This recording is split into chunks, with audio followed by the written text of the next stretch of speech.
All South Africans must respect the country's COVID-19 arrangements when crossing borders during travel this festive season. Travellers should also not expect any favours upon their return to South Africa.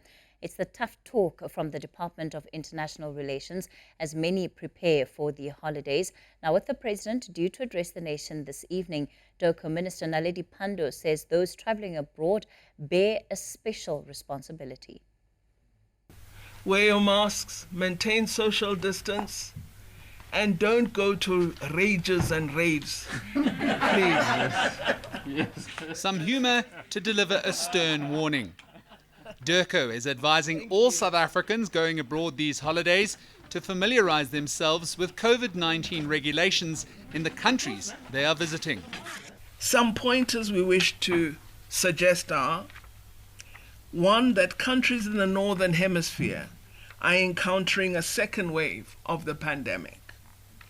South Africans should be cautious in travelling to these countries, as you may become distressed or even destitute abroad, depending on the levels of lockdown in the respective countries, and with the likelihood of international flights that might be cancelled at short notice. Pandor offered condolences to Eswatini after their Prime Minister Ambrose Dlamini died in South Africa on Monday from COVID-19. But she would not give an update on extradition developments around controversial pastor Shepherd Bushiri. The extradition matters are dealt with by the Department of Justice, and we would of course assist them with transmitting any documentation or requests to the Malawi government. After a tumultuous year, Pandor also hopes that 2021 brings with it positive developments on the diplomatic front. And that might just start with Joe Biden being sworn in as US President on January the 20th. We've been fortunate that our relations with the United States have proceeded fairly well. And to a great degree, Africa was more or less neglected. So we're hoping President Biden will have a more positive approach. Certainly, I don't expect the kind of pejorative statements that were made about Africa would come out of his mouth. But I think we do have a hope for a recalibrated contact between the United States and Africa. And I note that in his reflections on his first 100 days, there is reference to re-energizing the relationship with the African continent. As of yet, Dirco has not confirmed its first big engagement for the new year. For Newzroom Afrika, Channel 405, I'm Nicolaus Bauer in Pretoria. Well, let's stay with the minister, take you to her now. Good evening, Minister Naledi Pandor. A pleasure to have you on the program tonight. You were certainly talking tough today, especially for those South Africans who are planning on leaving the country, going abroad. I know that there's, when you're crossing the border, even within the SADC region, one is expected to have a COVID-19 certificate and to present this, and it needs to be within a certain time frame. Are you expecting that you'll have to make some concessions given how much travel might happen over the festive season?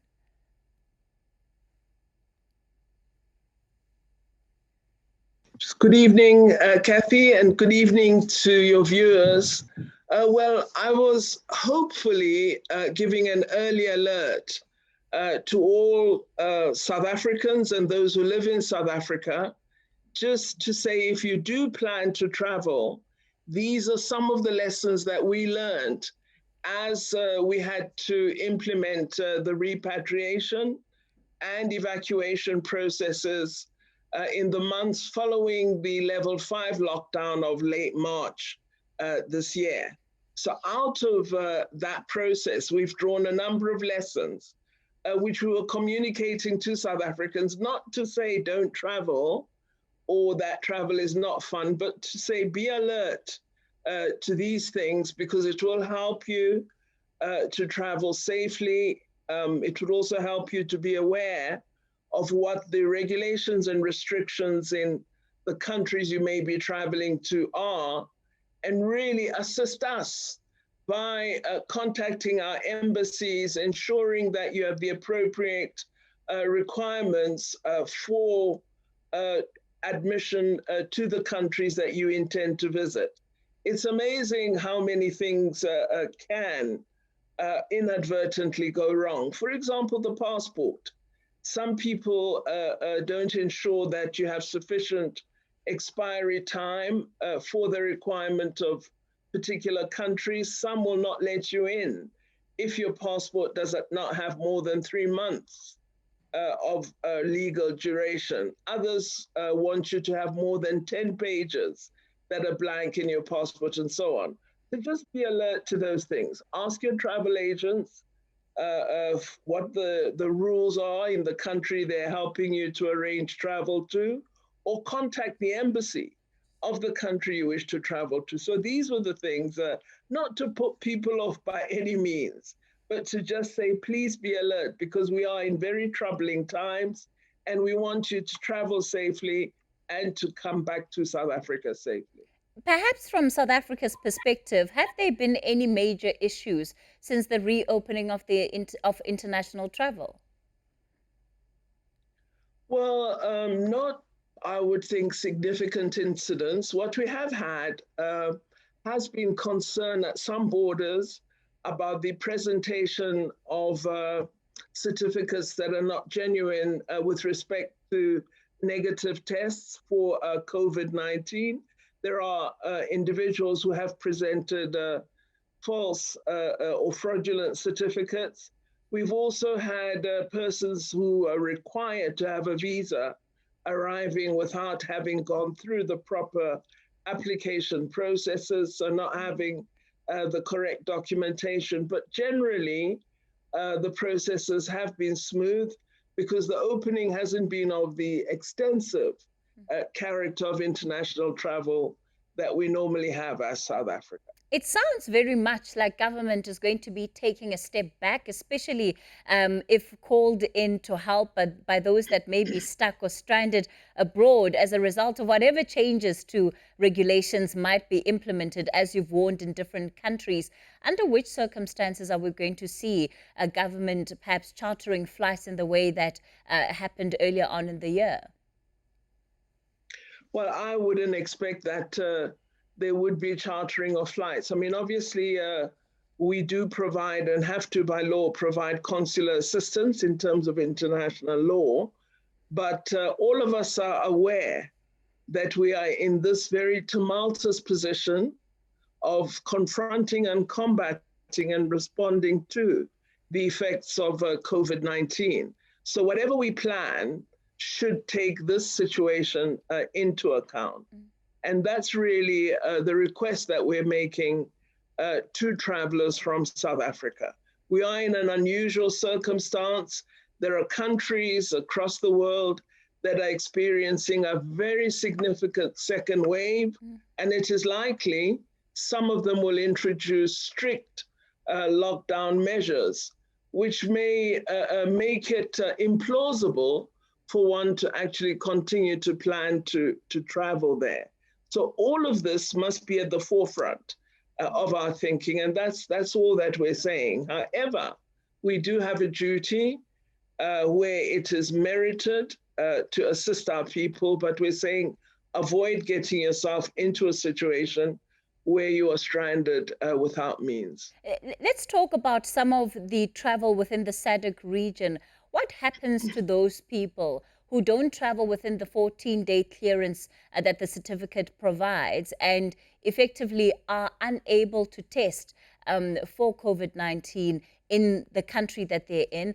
Can they come back and perhaps go straight into quarantine once they arrive in South Africa? Yes, the requirement would be quarantine at own cost, and you could, within the period of quarantine, have a test done. And depending on the outcome, I think after 5 or 7 days, you would be able to exit from the quarantine. But that is the automatic requirement, is that one would go into self-funded quarantine should that situation arise. And in terms of South Africans who contract COVID, again, within the SADC region and might need medical care, especially emergency care, are there particular regulations that govern that? Well, with respect to medical care, you'd have to make the correct applications. We'd have to be contacted by the relevant authorities of the country you're in SADC. Normally, it would be health department to health department, or it might be international relations talking to foreign affairs. We had one or two cases with Botswana or and Swaziland, and so in that instance, we would have to make the proper arrangements to ensure one's safe passage into the country. But if you're infected, most countries are reluctant to have you travel, and it's better to seek assistance from the country in which you're located. Minister Pandor, ahead of tonight, there's a lot of expectation in terms of what the president might be announcing. Any particular recommendations that your department has put before the National Coronavirus Command Council? Well, it's a very unwise minister who would steal the president's thunder. And I'm not an unwise minister. I think let's let the president have his address. And should there be any need for further questions to ministers, I'm sure they'll be available to respond to those. By the sounds of it, though, international borders look like they're going to remain open, at least in the short to medium term. I believe that they are, but it's up to us to ensure that we create the conditions that allow for international travel to remain a part of our life. I think the less infections we have, the more careful we are, certainly the easing of restrictions that we will see. So the key message is let's take care of ourselves and let us observe all the public health measures that have been indicated to us. Let's wear our masks. Let's practice social distance. I was saying to one of your colleagues this morning, don't go to raves, don't go to rages. Just behave yourself and stay COVID-free. All right, International Relations and Cooperation Minister Naledi Pandor, thanks for your time on News at Prime tonight.